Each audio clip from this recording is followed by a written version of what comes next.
আমার মেয়ে PK1 থেকে সাফল্যের সহিত আমার মেয়ে পাশ করে পরবর্তী ক্লাসে PK2 এ উঠলো। টোটাল পরিবেশটা হচ্ছে শিক্ষাবান্ধব পরিবেশ। এটা একটা ফুলের বাগানের মতো স্কুলটা, ভিতরটা এত সুন্দর, বাইরে থেকে সেটা দেখা যাবে না। প্রথম স্কুলেই আসতে চায় নাই। ক্লাসরুমগুলো কত সুন্দর করে সুসজ্জিত, হাতে করি যে সরে সরে আটা সেটাও আমি শিখাই দেই নাই। শিক্ষা ব্যবস্থা যে শিক্ষা বান্ধব বললাম, আমি এই পরিবেশগুলো দেখেই আমার সন্তানকে স্কুলে ভর্তি করিয়েছি। আসসালামু আলাইকুম,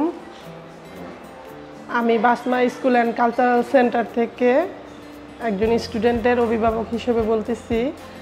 আমার মেয়ে বর্তমানে PK2 এ পড়ে। আমি যখন তাকে প্রথমে স্কুলে নিয়ে আসি, এই স্কুলের সার্বিক পরিস্থিতি, পরিবেশ, পড়াশোনা সব কিছুর কথা শুনেই আমি আসি। তো আসার পরে আমি স্যারদের সাথে কথা বলি। কথা বলার পর আমার মনে হইল যে আমার মেয়েকে আমি এখানে ভর্তি করাতে পারি। তখন আমি PK1 এ আমার মেয়েকে আলহামদুলিল্লাহ, সবার হয়তো অনেকেরই এটার মধ্যে একটু দ্বিমত ছিল, আমি ইচ্ছা করে এখানে ভর্তি করালাম যে মেয়েটা এত দূর থেকে আমি নিয়ে আসি, পারবে কি পারবে না।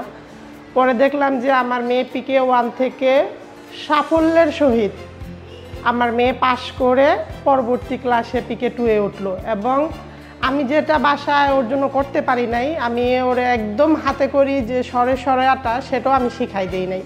ওনারাই ওনাদের প্রচেষ্টা দিয়ে, ওনাদের দক্ষতা দিয়ে ওরে শিখাইছে, ও শিখছে। প্রথম স্কুলেই আসতে চায় নাই, স্কুলে আসলেও 15 দিন পর্যন্ত ও ক্লাসেই ঢুকেই নাই।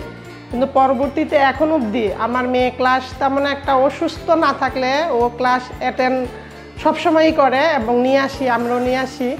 আমি যখন শিফাকে PK1 এ স্কুলে ভর্তি করাই, তখন আমার মেয়েকে আমি মসজিদে যাওয়ার যে সময়টা, এই সময়টা দিতে পারি নাই। তো যখন এইখানে এসে দেখলাম যে এইখানে আরবি বিষয়টাও পড়াচ্ছে এবং আমার মেয়েও মোটামুটি আরবিতেও ভালো করতেছে, তো এই যে একটা নৈতিকতা, আমাদের যে আরবির বিষয়টা, অনেক বাচ্চারা স্কুলে পড়ার কারণে আরবি বিষয় থেকে বাদ পড়া যাইতেছে। তো এখানে এই আরবির বিষয়টা শিখার কারণে এখন শিফা রাস্তাঘাটে কাউকে দেখলে সালাম দেওয়া শিখছে।